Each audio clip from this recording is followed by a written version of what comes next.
Shalom buat kita semua. Shalom. Oh my. Shalom, Mike. Shalom. Shalom, that's me. I give you peace and joy. Right? Okay. Welcome to everybody. We really appreciate it. And now we can learn about the word of Yahweh to guide us to enjoy our life.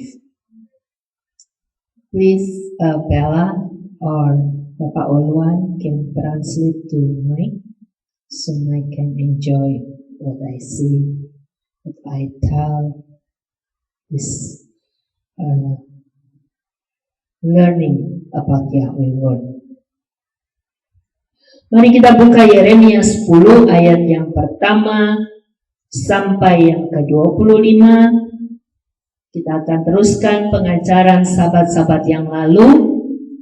Kita telah belajar tentang mengapa kita harus merayakan hari-hari raya yang ditetapkan oleh Yahweh.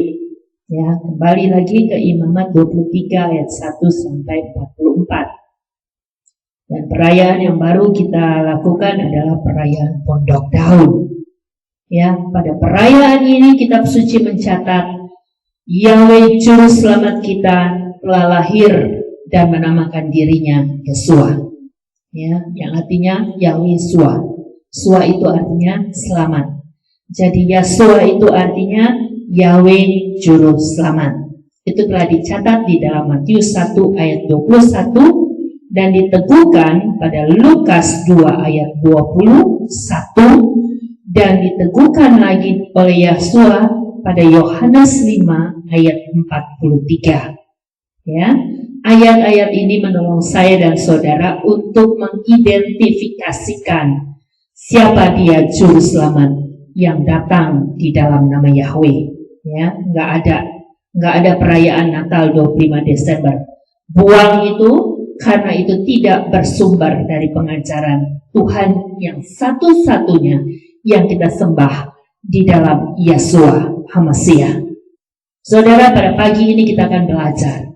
Kalau kita harus belajar dan kembali kepada pengajaran Yahweh tentang perayaan-perayaan yang Yahweh maklumkan sebagai tanda untuk membawa umatnya kembali kepada perjanjian yang kudus, itu sebabnya kita juga harus tahu, ya, apa itu Christmas, apa itu Natal, ya, apakah itu ada pengaturannya, ada ketetapannya di dalam kitab suci yang mengidentifikasikan kesalahan, kepalsuan, kedustaan yang harus kita buang dan tidak boleh lagi menjadi bagian hidup kita.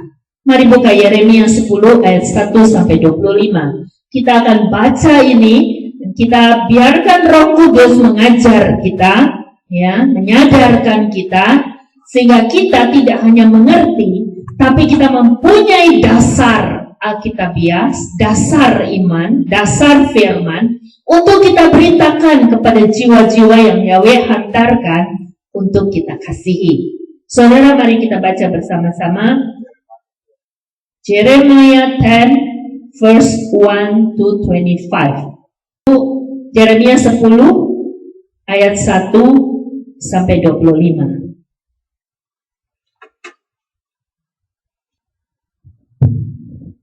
Oke, saya lupa kacamata saya. Kita akan coba untuk membaca tanpa kacamata. Dengarlah firman yang telah Yahweh sampaikan kepadamu, hai keluarga Israel. Ya. Beginilah Yahweh berfirman, janganlah kamu mempelajari kelakuan bangsa-bangsa, dan janganlah gentar akan tanda-tanda di langit, sekalipun bangsa-bangsa digentarkan olehnya. Ya. Jadi pada zaman dahulu, setelah bangsa Israel itu dipencarkan oleh Yahweh ke berbagai tempat, bangsa Israel itu mulai mendirikan Tuhan-Tuhan bagi mereka. Ya, mereka merasa kecewa dengan Yahweh. Mereka berteriak kepada Yahweh di dalam masa pengungsiannya. Mereka merasa Yahweh nggak dengar mereka. Mereka merasa Yahweh terlalu tuli. Yahweh nggak peduli lagi dengan mereka. Sebabnya mereka mulai ragu, apakah Yahweh itu Tuhan? Apakah Yahweh itu hidup? Lalu mereka mulai menyembah apa yang mereka bisa sembah. Di antaranya pohon. Pohon-pohon yang besar, yang mereka anggap sebagai pohon yang mengerikan, sakti. Ya, mereka mulai sembah. Dan ini kemudian menjadi kebiasaan bangsa-bangsa. Ayat yang ketiga. Sebab kebiasaan bangsa-bangsa adalah kesia-siaan. Karena seorang telah memotong dengan kapak sebatang pohon dari hutan sebagai karya pahatan tangan. Mereka menghiasinya dengan perak dan emas.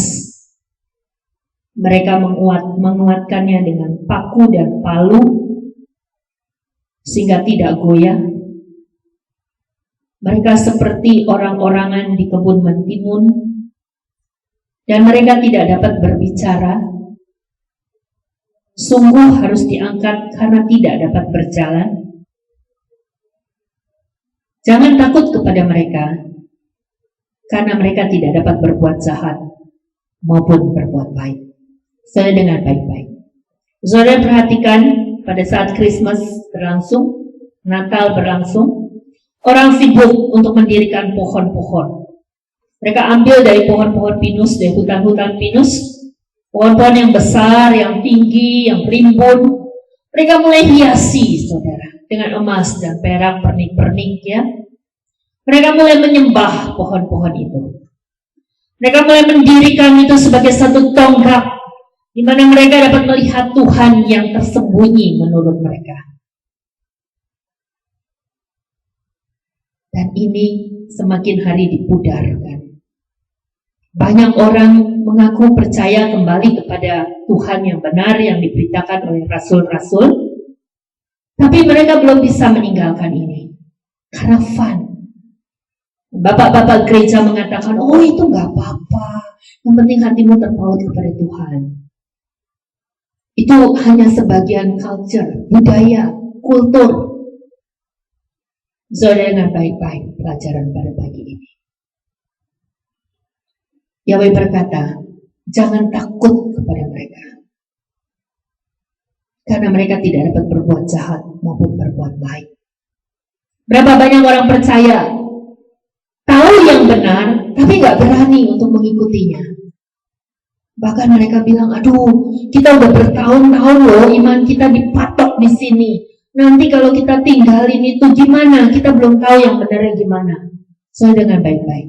Tidak ada satu orang pun yang bawa Anda kembali kepada kebenaran tanpa Roh Kudus. Dan sebabnya dengan pemberitaan yang baru, lari kepada Roh Kudus. Jangan lari kepada siapa-siapa. Berdoa sungguh-sungguh. Saudara tahu apa yang saya lakukan dengan suami saya? Sebelum kami mengetahui kebenaran yang sesungguhnya, saya sudah baca kitab ini. Saya mulai bertanya-tanya betapa pentingnya hari Sabat. Selalu Sabat itu ditekankan. Yang saya tahu Sabat itu adalah hari Minggu. Jadi hari Minggu harga mati, nggak boleh kerja. Saya nurut apa yang Firman bilang.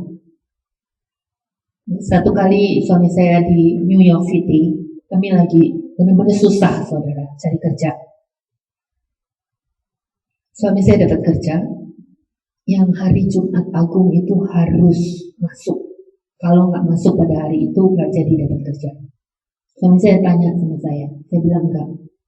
Jumat Agung itu Sabat, kita harus ke gereja. Saya belum tahu itu Jumat Agung itu ketetapan abal-abal, saudara. Bukan pengajaran Yahweh.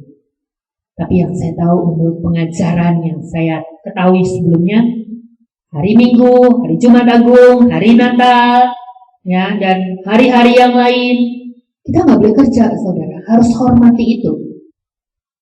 Dan kami hormati itu. Saudara tahu apa yang terjadi? Kisah para Rasul 10 ayat 35 digenapi dalam hidup kami. Yahweh berbelas kasihan kepada orang yang sungguh-sungguh mau melakukan apa yang Dia tetapkan. Sekalipun kita belum tahu, sekalipun kita belum mengerti, sekalipun kita hanya melakukan apa yang kita tahu. Saudara, saya nangis waktu di New York City 25 Desember, hari Natal. Saya masih harus laundry, saudara. Saya nangis. Saya bilang, Tuhan, ampuni saya. Kehidupan seperti apa seperti ini? Saya nggak ngerti. Bawa saya kepada kebenaran demi kebenaran-Mu. Untuk apa saya ada di negara ini? Saya merasa semuanya terambil, saudara. Hari Minggu harus nyuci, laundry, karena harus hari biasa harus kerja. Gak ada waktu. New York City itu kota sibuk, saudara. Lebih sibuk dari Jakarta. Berangkat pagi, jam kerja sore, sampai di rumah malam sekali. Saya gak punya waktu. Saya capek, saudara. Harus siapin kebutuhan rumah tangga, harus kerja, harus capek sekali, saudara. Gak naik mobil dengan nyaman, harus desuk-desukan di train. Saya datang kepada Yahweh. Ajar saya untuk mengerti kehidupan seperti apa yang saat ini saya sedang alami. Saudara, izinkan roh kita dibuka untuk mendengar pemberitaan pada pagi ini. Yahweh berkenan kepada seluruh bangsa yang berkenan kepadanya. Kalau hari ini saudara melakukan seluruh ketetapan yang saudara tahu, karena saudara mengasihi Tuhan saudara, saudara ingin menghormatinya, saudara ingin menunjukkan ketaatan saudara, melakukan semua ketetapan yang saudara tahu. Dengar baik-baik, ini kabar baik buat Anda. Ini kabar baik buat Anda, bahwa Dia sedang membawa Anda kepada kebenaran yang sesungguhnya. Mari buka Yeremia 10 ayat yang ke-6. Kita baca terusnya. Sebab tidak ada yang seperti Engkau, ya Yahweh. Engkau besar dan nama-Mu agung dalam keperkasaan. Identitaskan kebenarannya dimulai dari namanya. Namanya adalah Yahweh, saudara. Mari kita baca selanjutnya. Siapakah yang tidak takut akan Engkau? Ia raja atas bangsa-bangsa. Perhatikan, Yahweh gak cuma raja atas bangsa Israel. Yahweh gak cuma Tuhan atas bangsa Israel, tetapi Dialah raja dan Tuhan atas bangsa-bangsa. Sebab hal itu layak bagimu, karena di antara semua yang bijaksana dari bangsa-bangsa dan di dalam semua kerajaan mereka, tidak ada seorang pun yang seperti Engkau. Ini kitab Yeremia yang menuliskan. Sebagai nabi yang diutus oleh Yahweh, dia menyatakan kebenaran Yahweh kepada seluruh bangsa, bukan hanya kepada Bani Israel. Perhatikan saudara. Namun dalam satu hal, mereka bodoh dan dungu. Saudara, jangan kaget kalau saya ngomong kayak gitu. Yahweh telah memakai utusannya terlebih dahulu untuk menyatakan hal yang tidak enak di telinga. Namun dalam satu hal mereka bodoh dan dungu. Pohon itu adalah pengajaran kesia-siaan. Saudara tahu, Allah itu artinya pohon besar. Dari zaman sebelum adanya Islam, dari zaman Mesir, pemberontak terhadap Yahweh, bangsa-bangsa mulai mendirikan Tuhan-Tuhan mereka dan menamakan diri Allah, yang artinya pohon besar. Itu adalah kesia-siaan, saudara. Ini gak enak buat di telinga, seperti memprovokasi. Tapi sebagai hamba Yahweh, saya berdiri di tempat ini untuk menyatakan kebenaran yang luar biasa ini, karena Yahweh berbelas kasihan kepada bangsa-bangsa.